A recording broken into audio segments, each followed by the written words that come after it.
Alright, hey everyone, welcome back to another video of Salesforce Makes Sense. And in this video, we are going to continue our journey of learning or understanding Apex in our Salesforce Developer Masterclass.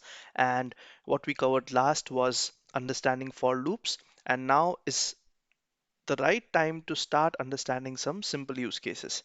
All right, so we will continue with our journey with some small, easy to do use cases and just try to understand and make sense of all that we have learned till now and all that we have understood. All right, so the very first use case, password attempts. So the use case says write a method that checks the number of attempts made by a user for a password input and throw an error if failed attempts exceed 3. Meaning the user should not be able to enter the password more than thrice if he's incorrect, right? So we should not allow them any more password attempts if they have gone beyond 3. All right, so now this is not integrated with any of the systems right now. What we'll try to do is we'll try to create the method, try to use the knowledge that we have and try to build this use case around it. Okay, so for those of you who are confident in probably trying to do this yourself, pause the video here and try to attempt it on your side and just try to build this use case. Okay, there's no right answer, but yeah, the business use case of the functionality should work based on the use case given. All right, so password attempt. So let's go ahead and create a new Apex class for our use cases. I'll just say basic use cases in Apex. All right, so that's my Apex class, and let's say handle password attempts. All right, now understanding the question, this method should either throw an error or show a success, right? So we can say that this method would return a string type, either a success or a failure. Make sense? Perfect. So this will return a string. And what we want to do is we want to take the input from the user as the password input.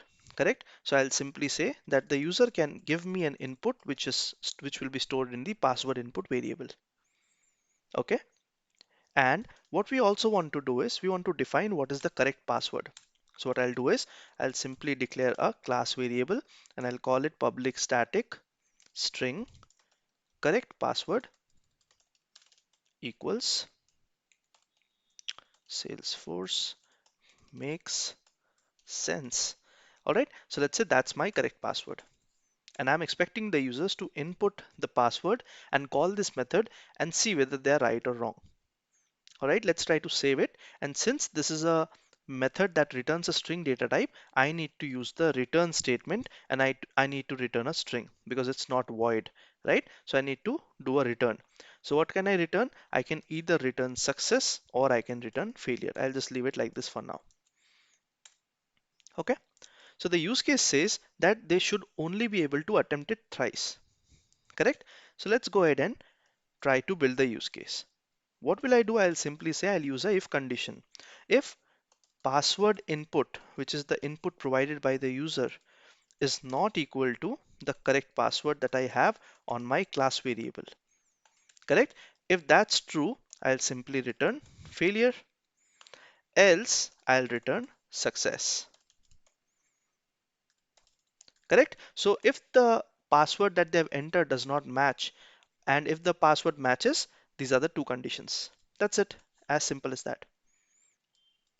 Correct? So this variable is your class variable and this variable is your password input. If I go ahead and try to execute my method, let's quickly check batch use cases dot handle password attempts. So what happens if I try to hit the method without a parameter? It will give me an error because it is expecting a parameter. All right, so it says that method does not exist. Why? Because the method that exists has a parameter in it, one parameter. So we have to call it exactly the same way it is written. So I'll simply pass a string. So let's say my string is Salesforce makes sense all together without the underscores, right? So that is not the correct password. Let's go ahead and try to execute it. So this will either return success or failure. Let's take a look at our logs. And if we take a look at the debug log,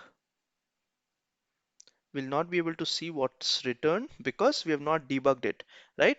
and we have not debugged it, and we have also not stored the response. So what I can do here is, since this method is returning a string variable, I can assign this, the whatever response comes out of it, I can assign it to the final answer variable. Okay, and now if I debug and try to see what is stored in the final answer variable, I can see what the method returned. Correct? So let's go ahead and say open log, and I'll say execute. So is it failure or success? Let's quickly check that. So it should be failure, correct? Because it's not correct. However, if I try to hit it with the right value, what happens? Salesforce makes sense, right? This is the right value. This time it should give you a success scenario.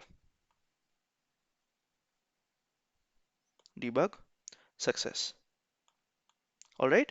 Now what I want to do is I want to just mimic the situation if the user is trying to attempt multiple failures and it is exceeding 3, I want to throw them a different error, right? So how do I do that? I basically will try to count the number of times failure has happened. Correct? So if the password input is not equal to the correct password, I want to check for a counter here. All right. So what will this counter do? This counter will increment to +1 every time it reaches this node. All right. So what will this counter be? This counter will basically be a static integer value. I'll call it attempt counter. Does that make sense? And what I'll do is I'll simply assign it to 1. That's the default value. That's the initial value. That's the value, right? And now what will happen is attempt counter will be incremented to 1 every time this method is called and the password is incorrect. Let's try to save it. Is it first of all trying saving up fine? It's saving up fine. There's another shortcode of writing it, similar to how you write it on for loop. You can simply remove it entirely and just say plus plus. That's it. The double plus means that attempt counter will be incremented by 1. All right. So our counter is set. All right. However, what I want to do is I also want to check if attempt counter is greater than equal to, or let's say greater than 3, exceeds more than 3 attempts. In that case, I want to return maximum attempts reached. Your account is now locked. Save. Okay. So I'm returning a string from here. If attempt is not greater than 3, which means it is 0, 1, 2, anything else, in that case it will come here and return failure because the password is still incorrect. Make sense? All right, now let's try to execute it. So the first time what I'll try to do is I'll try to call this method, and because I want to show you how static strings work, right? How static keyword works and how this attempt counter will be initialized initially, and this will be true for the entire transaction, right? So just to see that, we'll create another method. So I'll say public static void attempt passwords, attempt different passwords. Okay, and I'll simply not have any method parameters here. All I want to do is call this particular method from here so that I can mimic the multiple attempt. All right, so you can consider that the user is trying to do multiple attempts. So first of all, I'll hit it with Salesforce makes sense. Let's say I'll do some typo. Then again, I'll call it. This time I'll just say, then again I'll call it. Okay, so I'll make 3 mistakes 3 times. All right, let's try to save it and let's see what happens. So all I'm trying to do is mimic the scenario wherein I'm able to use the attempt counter, and I can show you that, this static variable stays consistent for the entire transaction. See, the method will be called 3 times, right? So let's quickly take a look. Let's try to attempt it. So this time I'll just call,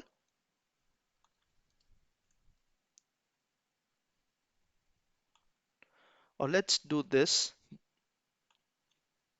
Since this method returns a string, right? So what I'll do is I'll say string final answer. I'll initialize it with empty string, and then I'll assign whatever value comes out of my methods. All right, and let's see what the final answer is after the third call. Let's add a debug log right after every call that I've made.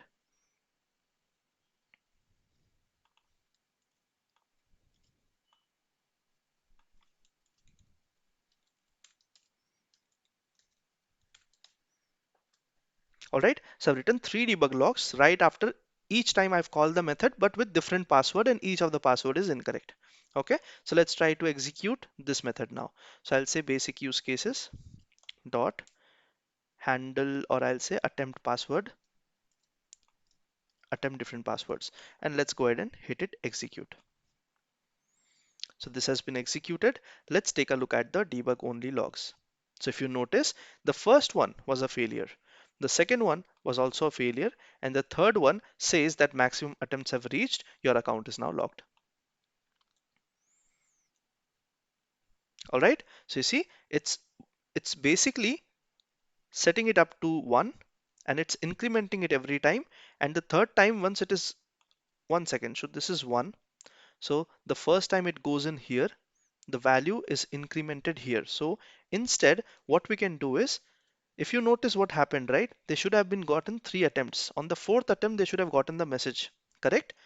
If you notice, see, they got the logged message in the third attempt, but it should be on the fourth attempt, correct? Why is that? This is because we are incrementing our variable. We are incrementing our variable before checking, right? So what we will want to do is we'll want to increment it after. So let's increment it after.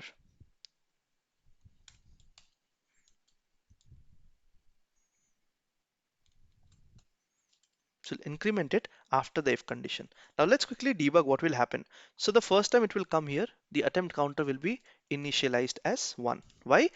In the load of this particular Apex class, or when the memory space is given to all the variables, attempt counter variable will be created and it will store the value 1, and this variable will stay consistent through the entire transaction.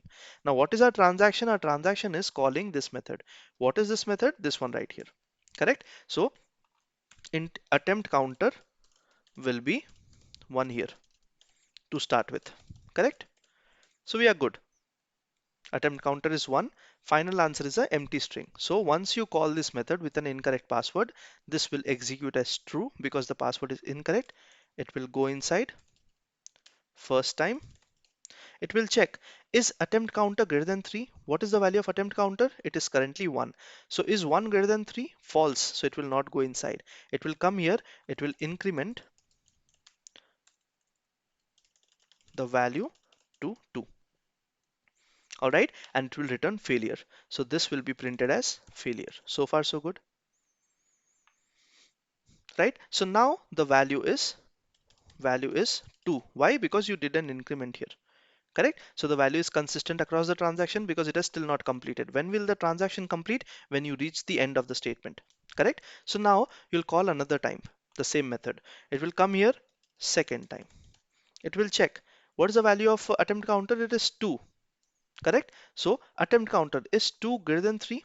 False. It will not go inside. It will come here. It will now update the value to 3. All right, so it will again return failure. It will then again go and check handle password attempts. Now this time the value is 3, correct? It will come here with the wrong password. It will again evaluate, okay, this is not the correct password. It will come here for the third time. It will check, is attempt counter 3 greater than 3? No, it is not greater than 3, correct? It is not greater than 3, so it will not go inside here. It will come here. It will increment the value to 4. It will return failure. And then when you try to do this one more time, you will get an error that will basically be the error saying maximum attempts have reached, because now attempt counter has come here for the fourth time, and attempt counter 4 is greater than 3 is true. 4 greater than 3 is true. So it will go inside here and return from here. It will not execute the remaining lines because there's a return statement here. So it will say you max attempts reached on the fourth attempt. Let's quickly test it. All right, I hope I was able to make sense in terms of the order of execution, and the primary idea was to understand how static variable can be used to maintain any kind of incremental counter in your entire transaction for each transaction. So if you notice now, just after, just because we put the counter before, the logic was not working correctly. It was running on the third time, but it should only run after, right? So we were incrementing it before, so we should increment it after, and that's what set it. All right, so if you notice now on the fourth attempt, they get that maximum attempts have already reached, your account is now logged. All right, so that was our very first use case.